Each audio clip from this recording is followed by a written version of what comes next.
Assalamualaikum warahmatullahi wabarakatuh. Perkenalkan, nama saya Ahmad Suparmin dari program studi Pendidikan Teknik Mesin Fakultas Keguruan dan Ilmu Pendidikan Universitas Sriwijaya angkatan 2019. Oke guys, pada video kali ini saya akan menjelaskan materi mengenai material pahat bubut pada mata kuliah praktek permesinan. Video. Baiklah, sebelum saya lanjut lebih dalam mengenai pembahasan tentang material pada pahat bubut ini, ada baiknya kalian like, komen, dan subscribe terlebih dahulu video dan channel YouTube ini. Jika sudah, saya ucapkan terima kasih.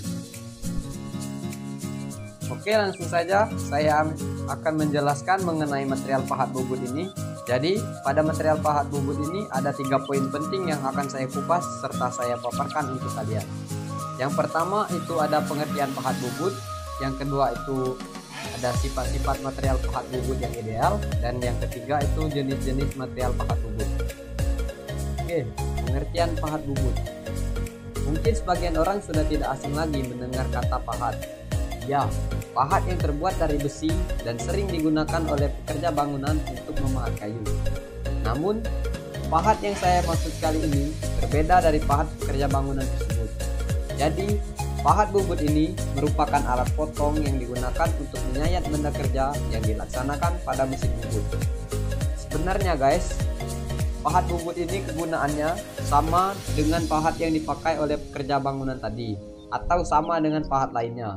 Namun, pahat bubut ini dipasang di dalam rumah pahat atau toolpost pada mesin bubut. Jadi, sampai di sini kalian paham kan mengenai pengertian pahat bubut ini.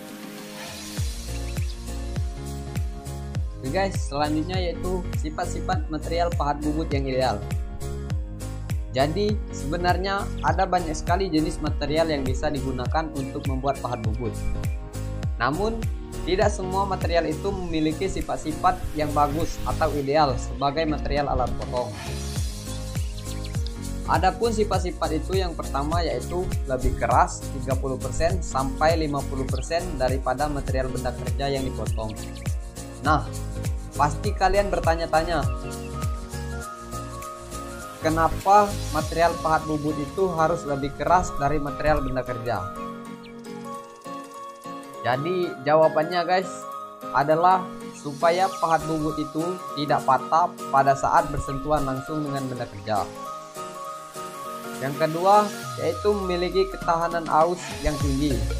Jadi material pahat bubut itu harus memiliki ketahanan aus yang tinggi supaya ketika saat pahat bubut bersentuhan langsung dengan benda kerja, pahat bubut tidak terlalu cepat mengalami keausan atau tidak menipis saat bergesekan dengan benda kerja itu guys. Yang ketiga yaitu memiliki kekerasan panas atau hot hardness yang tinggi. Yang keempat, tahan terhadap tekanan thermal.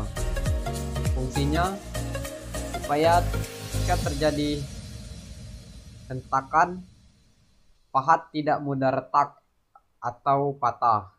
Yang kelima yaitu tahan terhadap tumbukan atau impact. Yang keenam, tidak bereaksi secara kimia dengan material benda kerja dan cairan pendingin. Dan yang terakhir, murah dan mudah dalam pembuatannya. Ya, tentu saja yang terakhir ini mewakili orang-orang di Indonesia. Karena orang-orang di Indonesia ini selalu pengen yang murah dan yang mudah.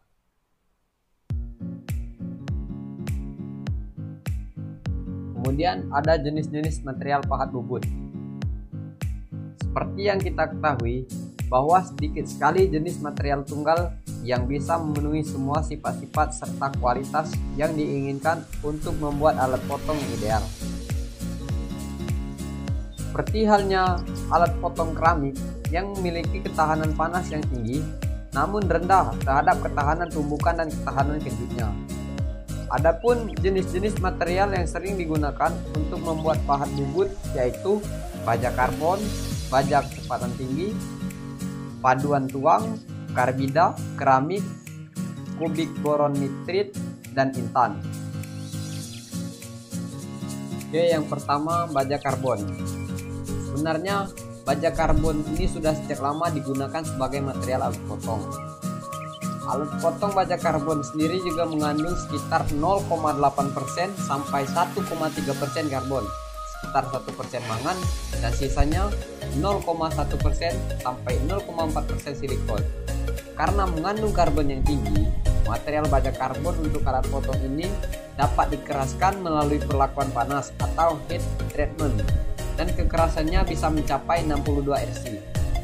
Tetapi material baja karbon akan mulai melunak jika berada pada suhu 180 derajat Celcius. Dan juga baja karbon ini memiliki kecepatan potong yang sangat rendah, yaitu sekitar 5 meter per menit. Oleh karena keterbatasan inilah, material baja karbon jarang digunakan sebagai pahat bubut. Dan material baja karbon sendiri masih banyak digunakan pada alat-alat potong seperti kikir, daun gergaji, pahat tangan, trimmer, dan lain-lain. Yang kedua, baja kecepatan tinggi atau high speed steel. Pahat jenis ini memiliki kecepatan potong sekitar 4 kali lebih cepat daripada pahat bubut baja karbon.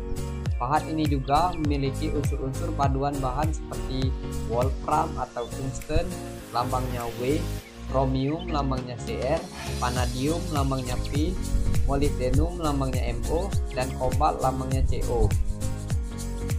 Dari unsur-unsur inilah, pahat jenis ini memiliki sifat yang diinginkan, seperti meningkatkan sifat kekerasan panas, ketahanan aus, dan juga kekuatan pada high speed steel. Selain itu, karakteristik dari pahat ini memiliki kecepatan potong yang lebih tinggi, sekitar 10 sampai 60 meter per menit dari baja karbon. Yang ketiga, paduan tuang non-ferro. Jenis pahat ini akan bekerja sangat baik pada pemotongan yang terputus-putus atau interrupted cutting dan pemotongan produk-produk coran. Pahat jenis ini juga memiliki kecepatan potong 2 kali atau bahkan lebih daripada kecepatan potong pahat jenis high speed steel. Selain itu, pembuatan pahat ini dilakukan dengan cara dicor secara presisi sehingga hanya memerlukan sedikit permesinan. Pada saat proses pembuatannya, unsur paduan dilebur dalam suatu tanur listrik, lalu dituangkan dalam cetakan, sehingga hasilnya memiliki kekerasan yang lebih tinggi dan struktur yang sangat halus. Nah, bentuk pahat ini bisa kalian lihat pada gambar ya guys. Yang keempat, karbida. Karbida ini dibuat dengan metode metalurgi serbuk. Pada saat proses pembuatannya dilaksanakan dengan proses sintering atau hot isostatic pressing yang disingkat HIP, dengan menggabungkan partikel karbida halus menggunakan suatu pengikat atau binder. Karbida pertama yang dikembangkan yaitu tungsten karbida yang menggunakan kobalt sebagai pengikat. Alat potong jenis karbida ini tersedia dalam 2 bentuk, yaitu bentuk mata pemotong solid dan mata pemotong sisipan. Kelima, keramik. Alat potong keramik ini lebih keras dibandingkan dengan karbida, sehingga cocok digunakan untuk memotong besi tuang, baja yang keras, dan paduan-paduan super. Namun, alat potong keramik ini tidak efektif sebagai alat potong serbaguna karena memiliki kelemahan, yaitu sifat kegetasannya yang tinggi. Adapun 2 jenis alat potong keramik yang digunakan yaitu keramik berbasis aluminium oksida dengan lambang Al2O3 dan keramik berbasis silikon nitrida dengan lambang Si3N4. Keramik jenis aluminium oksida biasanya digunakan untuk finishing logam ferro dan logam non ferro. Adapun keramik berbasis silikon nitrida biasanya digunakan untuk penyayatan kasar dan pemotongan berat besi tuang serta paduan-paduan super. Nah, alat potong jenis ini juga memiliki ketahanan aus abrasif dan kekerasan yang tinggi, stabilitas kimia yang baik dibandingkan mata pemotong HSS dan karbida. Yang keenam, cermet. Cermet ini terdiri dari partikel-partikel keras berbasis titanium. Dan juga nama cermet sendiri berasal dari ceramik dan metal. Cermet juga bekerja dengan kecepatan potong antara alat potong karbida dan alat potong keramik, sehingga cermet ini bisa melakukan pemotongan terputus-putus dengan lebih baik. Yang ketujuh yaitu boron nitrida kubus atau kubik boron nitrit. Boron nitrida kubus ini merupakan alat potong yang paling keras daripada alat-alat potong sebelumnya. Namun masih ada alat potong yang lebih keras daripada boron nitrida kubus ini, yaitu intan. Alat potong jenis ini bisa digunakan dalam bentuk mata pemotong solid atau mata pemotong lapisan.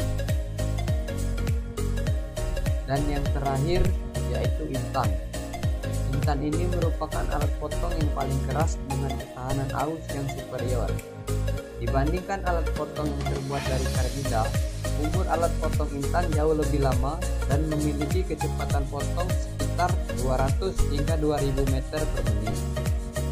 Intan ini juga merupakan material dengan formasi khusus dari karbon sehingga memiliki afinitas lebih tinggi. Namun, alat potong ini tidak cocok digunakan untuk memotong logam non-ferro karena intan ini akan larut dalam logam tersebut pada suhu tinggi.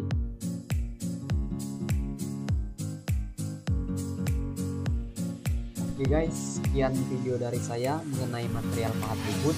Semoga video ini bisa bermanfaat dan menambah wawasan kita semua tentang pahat bubut. Jika ada saran dan masukan, silakan kalian sampaikan melalui kolom komentar. Saya pamit undur diri. Terima kasih atas perhatiannya. Akhir kata, wassalamualaikum warahmatullahi wabarakatuh.